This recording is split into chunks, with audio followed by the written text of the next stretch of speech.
Preston closed his eyes for a second, trying to think things out. The colony was under blockade by hostile alien life, therefore making it impossible for him to deliver the mail. Okay. If he'd been a regular member of the Postal Service, he'd have given it up as a bad job and gone back to Earth to report the difficulty. But I'm not going back. I'll be the best damned mailman they've got. Give me a landing orbit anyway, Ganymede. But you can't come down. How will you leave your ship? Don't worry about that, Preston said calmly. We have to worry. We don't dare open the dome with those creatures outside. You can't come down, Postal Ship. You want your mail, or don't you? The colonist paused. Well... Okay then, Preston said. Shut up and give me landing coordinates. There was a pause, and then the figures started coming over. Preston jotted them down on a scratch pad. Okay, I've got them. Now sit tight and wait. He glanced contemptuously at the 3 mail pouches behind him, grinned, and started setting up the orbit. Mailman, am I? I'll show them. He brought the postal ship down with all the skill of his years in the Patrol, spiralling in around the big satellite of Jupiter as cautiously and as precisely as if he were zeroing in on a pirate lair in the asteroid belt. In its own way, this was as dangerous, perhaps even more so. Preston guided the ship into an ever-narrowing orbit, which he stabilized about 100 miles over the surface of Ganymede. As his ship swung around the moon's poles in its tight orbit, he began to figure some fuel computations. His scratch pad began to fill with notations. Fuel storage, escape velocity, margin of error, safety factor. Finally he looked up. He had computed exactly how much spare fuel he had, how much he could afford to waste. It was a small figure, too small perhaps. He turned on the radio. Ganymede? Where are you, Postal Ship? I'm in a tight orbit about 100 miles up, Preston said. Give me the figures on the circumference of your dome, Ganymede. 7 miles, the colonist said. What are you planning to do? Preston didn't answer. He broke contact and scribbled some more figures. 7 miles of iceworms, eh?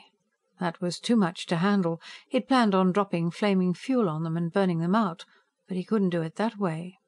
He'd have to try a different tactic. Down below he could see the blue-white ammonia ice that was the frozen atmosphere of Ganymede. Shimmering gently amid the whiteness was the transparent yellow of the dome, beneath whose curved walls lived the Ganymede colony. Even forewarned, Preston shuddered. Surrounding the dome was a living, writhing belt of giant worms. Lovely, he said. Just lovely. Getting up, he clambered over the mail sacks and headed toward the rear of the ship, hunting for the auxiliary fuel tanks.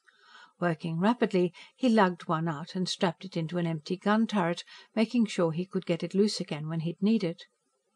He wiped away sweat and checked the angle at which the fuel tank would face the ground when he came down for a landing. Satisfied, he knocked a hole in the side of the fuel tank. "Okay, Ganymede," he radioed. "I'm coming down." He blasted loose from the tight orbit and rocked the ship down on manual. The forbidding surface of Ganymede grew closer and closer. Now he could see the iceworms plainly. Hideous, thick creatures, lying coiled in masses around the dome. Preston checked his spacesuit, making sure it was sealed. The instruments told him he was a bare 10 miles above Ganymede now. One more swing around the poles should do it. He peered out as the dome came below, and once again snapped on the radio. "I'm going to come down and burn a path through those worms of yours. Watch me carefully, and jump to it when you see me land. I want that airlock open, or else. But no buts." He was right overhead now. Just one ordinary type gun would solve the whole problem, he thought, but postal ships didn't have guns. They weren't supposed to need them. He centered the ship as well as he could on the dome below and threw it into automatic pilot. Jumping from the control panel, he ran back toward the gun turret and slammed shut the plexi-light screen. Its outer wall opened and the fuel tank went tumbling outward and down.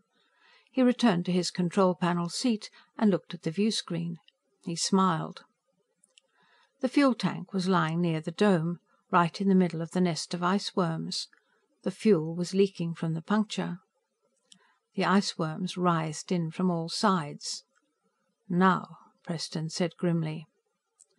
The ship roared down, jets blasting. The fire licked out, heated the ground, melted snow, ignited the fuel tank. A gigantic flame blazed up, reflected harshly off the snows of Ganymede. And the mindless iceworms came, marching toward the fire, being consumed as still others devoured the bodies of the dead and dying. Preston looked away and concentrated on the business of finding a place to land the ship. The holocaust still raged as he leapt down from the catwalk of the ship, clutching one of the heavy mail sacks, and struggled through the melting snows to the airlock. He grinned. The airlock was open. Arms grabbed him, pulled him through. Someone opened his helmet. "Great job, postman." "There are 2 more mail sacks," Preston said. "Get men out after them." The man in charge gestured to 2 young colonists who donned spacesuits and dashed through the airlock. Preston watched as they raced to the ship, climbed in, and returned a few moments later with the mail sacks.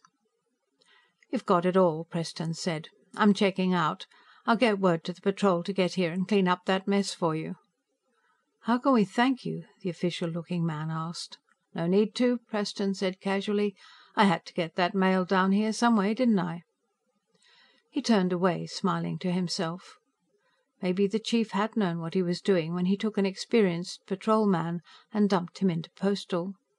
Delivering the mail to Ganymede had been more hazardous than fighting off 6 space pirates. "I guess I was wrong," Preston thought. "This is no snap job for old men."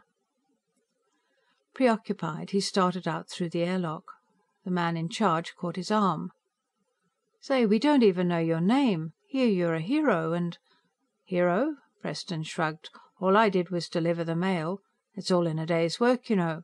The mail's got to get through." End of Postmark Ganymede by Robert Silverberg.